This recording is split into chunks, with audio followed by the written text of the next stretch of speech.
Please do take a seat. John chapter 11 would be helpful to have in a Bible open in front of you, or look over someone's shoulder, or Google John 11, have it on your phone. Whilst you've got your phone out, you can scan that QR code at any time, and it will work better than it did on mine. Because we would love to just hear your thoughts, responses, questions as we look at this problem of suffering. Why is there suffering? And it is a problem. It really is a problem. And it's a problem whether you're a Christian or you're not a Christian. I was having a conversation with a young man who started coming to our church just this morning after the morning church service. And he said, well, when I tell my colleagues I've started coming to the church, this is one of the first things they come back at. How can you possibly be going to church? You can't possibly believe in God, can you? There's so much suffering in the world. It's a problem whether you're a Christian or not. And it should be a problem. I'm going to come into that a little bit later on, but it should be a problem. If we believe that God is all-loving, and we believe that God is all-powerful, then surely God would end all suffering. If God is all-loving and He's all-powerful, surely God would end all suffering, wouldn't He? And clearly suffering exists in the world, which means either God isn't all-loving, or He's not all-powerful, or He's not there at all. Why is there suffering? And if we were to talk about this together, I would ask you a little bit of your story and a little bit of your kind of background to this question and why you're asking. And the reason I would do that is because I'd want to know, are you asking this question from a philosophical point of view or a personal point of view? A philosophical point of view, kind of out of the university classroom of why is there suffering. And Christianity has some answers to that kind of question. On a philosophical level, why is there suffering? Well, the answer kind of is found at the start of the Bible, in the kind of creation narrative in Genesis 1, 2, and 3, where it essentially says that suffering, pain in the world is a result of rebellion. There is a rebellion, and there is a result. What's the rebellion? Well, the rebellion, and we would look at this together in more detail, perhaps, of the kind of the Adam and Eve story, of how they rebel against God's ways. Human suffering is not a kind of original design feature of the world. Human suffering doesn't exist. God sets it up perfectly, but humans mess it up. And as the Adam and Eve figures go their own way, suffering enters after that kind of human choice to ignore God's ways. And it's at that point in which there's a broken relationship between humans and God. There's a broken relationship between humans and humans. There's even a broken relationship between humans and the natural earth which we inhabit. There is a rebellion, and the result is that there is fear. There is a lack of inner peace amongst the human characters. There is relationship breakdown. Work becomes a struggle. There's even something about the natural world which becomes, broken, disastrous. There is physical pain, and there is death. And that's all within the first few pages of the Bible that we could look together if you wanted. And those first few pages of the Bible, it kind of describes our world now, doesn't it? The suffering and pain that we see in our world now. There's the relationship breakdown. There's our natural world in disaster. There's pain and there's suffering. The Bible is very real about those and where it came from. But I suspect that for you, and for most people that we'd speak to, the question is not so much philosophical as it is personal. Much more personal. My clicker's not working, so it's down to you guys at the back. My suspicion is that this kind of question is not so much born out of university classrooms as it is hospital waiting rooms. The question for you may not be just why is there suffering out there, but why is there my suffering? And I would want to get to know you a bit better. So I would ask you, what is your view of God? When you picture God, what do you picture? Do you picture perhaps the Zeus-like figure out there somewhere distantly blasting down lightning bolts, and you get some pain and suffering, and you deserve some tests? and just sort of an almighty, kind of the all-powerful God, but not all-loving. Blasting down lightning bolts on whoever he chooses. All-powerful, but not all-loving. Or perhaps you picture Granddad God, who is all-loving, but not all-powerful. Granddad God kind of sees the pain and suffering in your life, but he's powerless to do anything about it. Or perhaps for you, that idea that suffering exists in the world at all means that God just isn't there. So how do you picture God? Is he all-powerful but can't be all-loving? Is he all-loving but can't be all-powerful? Or is he perhaps not there at all? The question for you in your personal pain is more of, is God there at all? Does God care at all? Could he possibly be all-loving and all-powerful? As we consider that, let me just consider some alternatives for you this evening. I only have a few minutes, so I'm going to just give you a brief flavor of some alternative worldviews that, again, we can chat about more if you ever wanted to. I realize this is just a microscopic flavor of these things, so I'm just going to put it out there and just say I don't claim to go to a deep dive on all these alternative worldviews, but the problem of pain is a problem not just for the Christian worldview, but for all worldviews. You have to ask the problem of pain and suffering to all worldviews. Let me give you a few religious worldviews. In Islam, suffering, well, you just have to endure it. In Islam, you endure it because it is a test from Allah. The Muslim would say that God is more like that kind of Zeus-like figure who is sending tests. And for the Muslim to endure the test is part of what it means to be human. In Sikhism, suffering, you say suffering, embrace it. Embrace it because it is meant to bring you closer to God. The purpose of suffering is for you as a human to come closer to the Sikh God. In Hinduism, you're to expect it because it's repayment. In Hinduism, there's a concept of karma, which is what goes around, comes around. And so you put good out into the world, you hope for good back. But if you're anything like me, you're not just putting good out into the world. So if you put out anything negative or bad into the world, well, you should expect suffering to come back around. That's karma. And there's reincarnation. I'll never forget a conversation a couple of us had with a gentleman we got to know from a Hindu background. And we talked about how do you explain suffering in the world? And he said, well, you live as best life as you possibly can. When you die, you come back as something or someone else. And any level of suffering that you have in your life, well, that's as a result of the wrong that you've done in a previous life. And I said, well, how do you know if you've done enough right to not have enough suffering? He said, you don't. You never know whether you've reached the threshold of living a good enough life. So suffering, really, expect it because it's repayment. In Buddhism, you are to escape it. Escape suffering because it's an illusion. Suffering is just an illusion of your mind. It's just a mindset towards the world. In Buddhism, you'd say it's an illusion that you must transcend, using techniques like meditation or whatever it is to kind of transcend the illusion of suffering in your life. And of course, in atheism, which is perhaps where some of us are, perhaps where some of our friends, neighbors, colleagues, family members are, in atheism, the problem of suffering, well, you just got to say, ignore it. And of course we don't.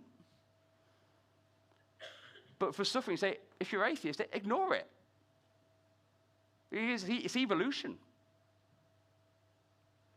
And in evolution, it's the survival of the fittest. And of course there's suffering. So possibly embrace it, but definitely ignore it. There's nothing to really get cross about.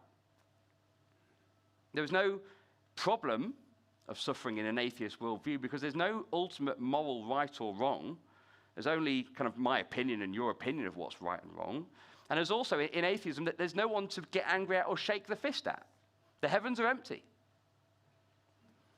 And in a survival of the fittest mindset, which is the atheist evolutionist kind of mindset, well, suffering is part of life. Ignore it. It's fine. Again, I'll never forget the conversation I had in the same coffee shop with a very atheist friend of ours who had recently come back from the funeral of a friend's niece. And he was cross at me for being a Christian. And he was venting some of his anger and upset of my Christian beliefs in God when he had just come from the funeral of a young girl. And that's painful. I know this gentleman well enough to be able to say to him, why are you angry? It's not a question I'd probably be provocative with in most conversations, but I know him well enough to say, why are you sad about it? Because in what you've expressed to me is a very atheist, evolutionist worldview. Suffering is part of the cycle. Of course, we don't live like that, do we? You can't. Suffering is a problem in the world. Suffering is a problem in your life. And so, with none of the alternatives truly given us a satisfactory answer, certainly given us not a lot of comfort, and some of them given us some level of fear, I'd suggest. What do we do with the problem of suffering? If God is all powerful and he's all loving, then surely he would stop all suffering, wouldn't he? Either God is powerful but can't do anything about it. Powerful but doesn't love us enough to do anything about it. Is loving but can't do anything about it, or he's not there at all. And I want to challenge that assumption this evening as we look to Jesus and say, is the assumption that God would end all suffering actually a reasonable assumption to make? Could there be that God does not put a direct end to our suffering immediately because he has higher plans and purposes for you through it? We've looked at some alternative worldviews. I'm a Christian minister. I want to point you to Jesus. We would have a longer conversation in which I would explain to you that Jesus does not only claim to be God in the flesh, but proves himself to be God in the flesh. And so as we look to Jesus, let's look at how Jesus not only represents God, but is God directly dealing with suffering. John chapter 11 has an intense account of suffering that David read for us. We're going to read through a bit of it together and see a few details about Jesus as we go through this story. If you have it with you, John chapter 11, verse 1 to 7, there was this man named Lazarus. Lazarus is a good friend of Jesus. He's ill.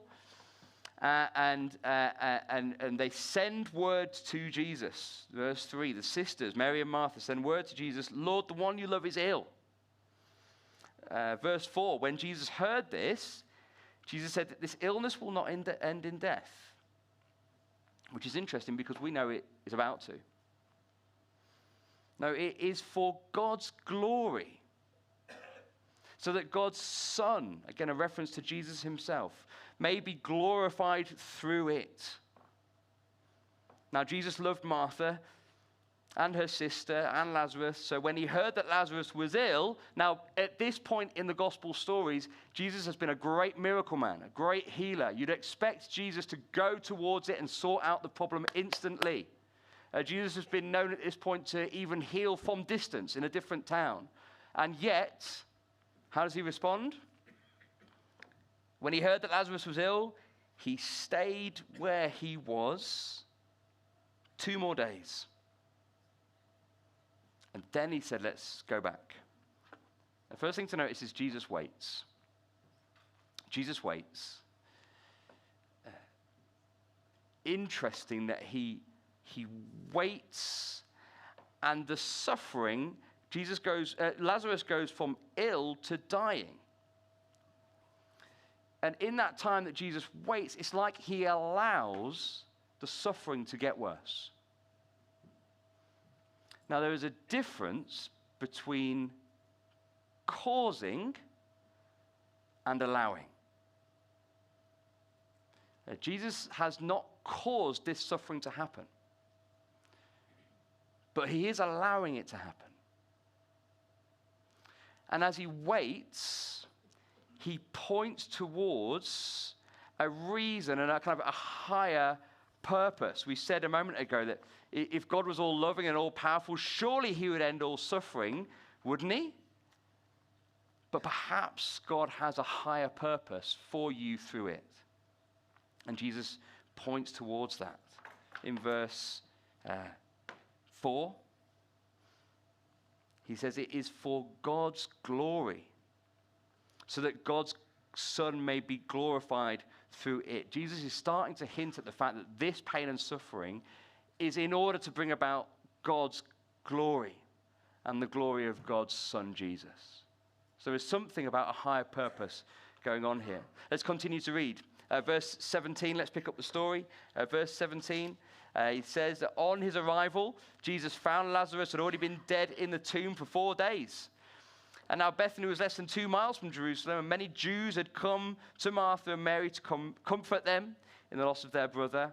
When Martha heard that Jesus was coming, she went out to meet him, but Mary stayed at home. She said, "Lord," Martha said to Jesus, "if you had been here,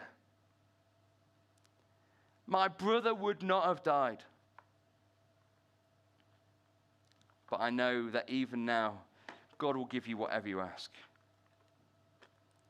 These are stunning words from Martha. Lord.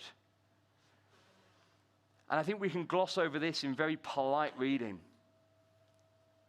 But have you felt the pain of loss of someone close to you? This is a woman on her knees.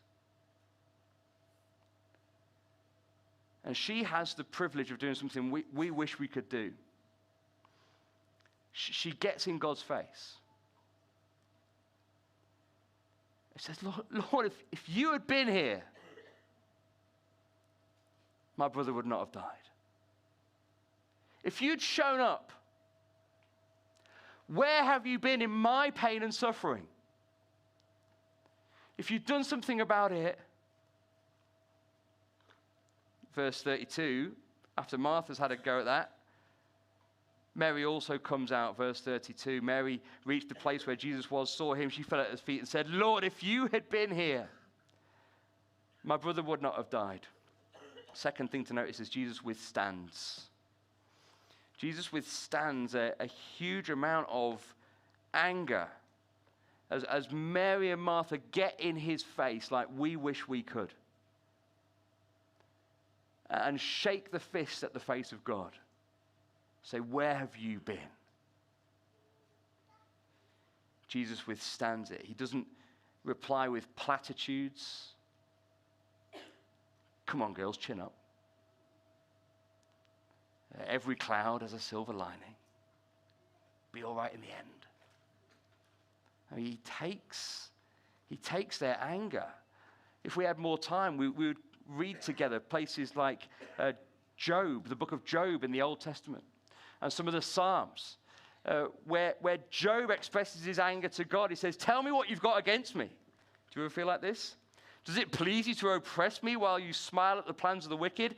If you made me, why are you now destroying me? Job is a fascinating book full of pain and suffering and the relationship between the human and the God. Psalm 13, how long, O Lord? Have you forgotten me? How long must I wrestle with my thoughts and day after day have sorrow in my heart? Psalm 22 by the same writer. My God, why have you forsaken me? In no other alternative religious worldview will you find humans expressing this kind of anger at God and God taking it. In this story, Jesus withstands. He doesn't just say, in alternative worldviews, you deal with your suffering.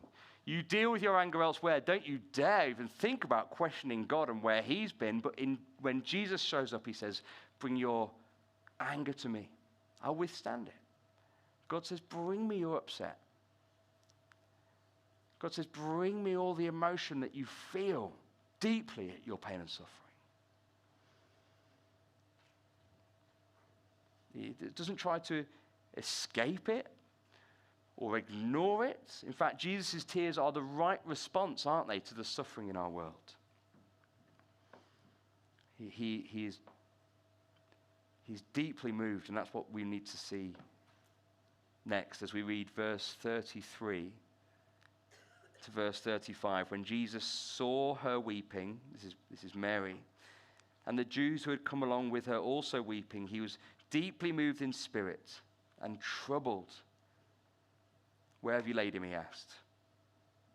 Come and see, they replied. And verse 35 is the shortest verse in the whole Bible.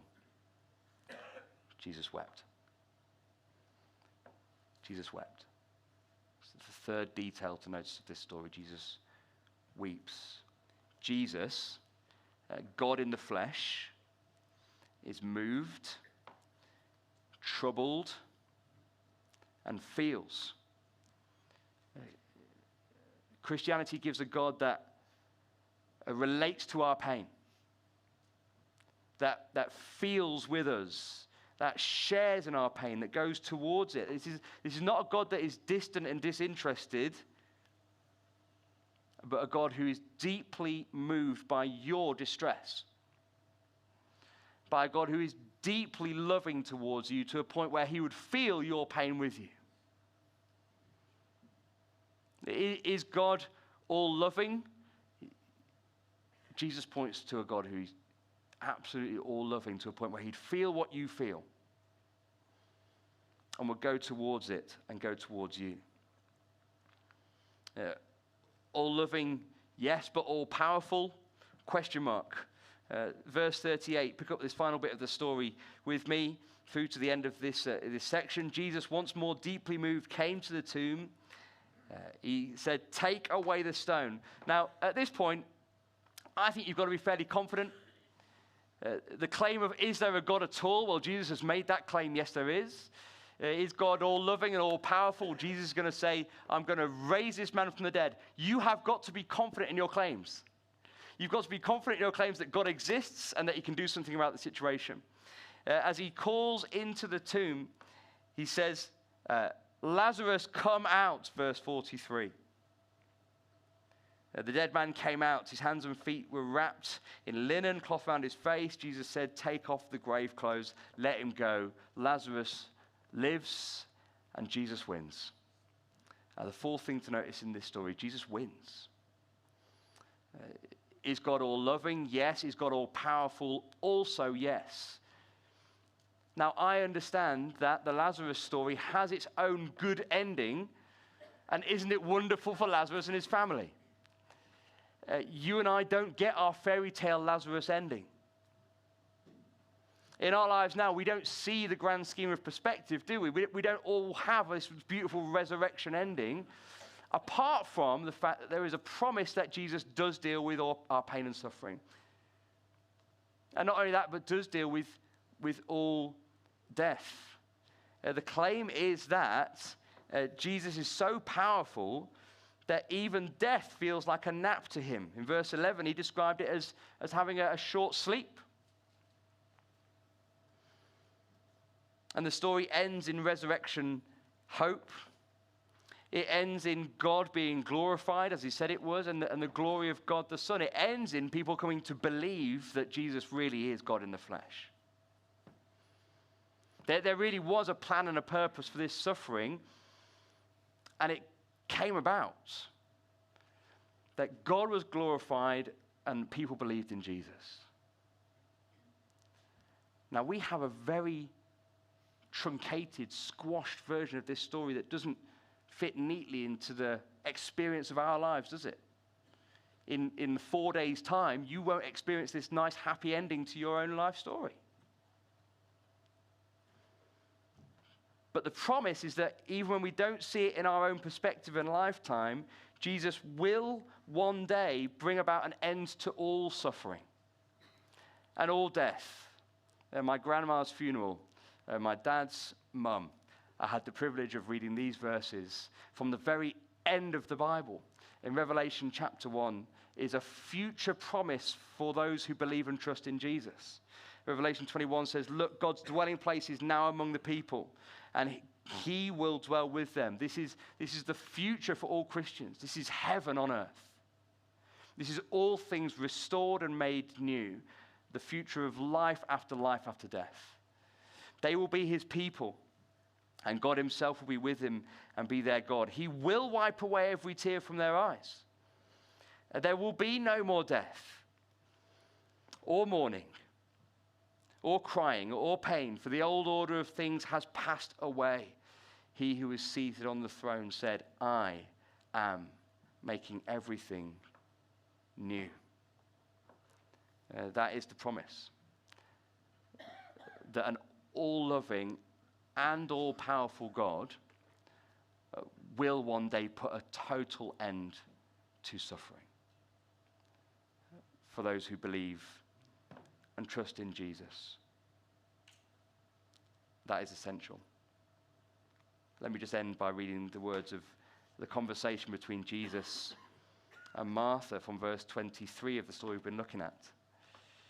Jesus said to her, your brother will rise again. There will be resurrection hope in the end. And Martha said, I know he will rise again in the resurrection on the last day, on that Revelation 21 kind of day. Jesus said to her, I am the resurrection and the life. The one who believes in me will live, even though they die. And whoever lives by believing in me will never die. Do you believe this? Yes, Lord, she replied. I believe that you are the Messiah, the Son of God, who is to come into the world. 6 times here, the word believe is used. John, in his version of events of Jesus' life, uses it nearly 100 times. That for the believer and follower in Jesus, that God will one day intervene. That God will one day put an end to your suffering and to all suffering in the world. That indeed on the cross, when he came into the world, he did take a huge amount of suffering. That he himself cried those words of Psalm 22, my God, why have you forsaken me? Famously, he cries those out on the cross as he experiences all of the human suffering that you and I could ever bear, to make a way for us to be in a place where there is no suffering in the end. How do you picture God? How do you picture God? Do you picture him all-powerful but not all-loving, which makes him mean? Do you picture him all-loving but not all-powerful, which makes him weak? Do you picture him distant or disinterested? Or perhaps now do you picture him more like Jesus, who says there is a purpose, who feels deeply with you, who takes your anger, who shows to you a God of closeness and comfort and control and care, and who in the end defeats death and puts an end to all our suffering. That's a God that I would follow. That's a God that I would trust. If you want to talk more about these things, I will be around afterwards. Come and talk to myself, Abhishek, any of us. We'd love to introduce you to a God that you can trust, a God that you can believe in, a God that offers care and comfort and control and a closeness, even amongst our suffering.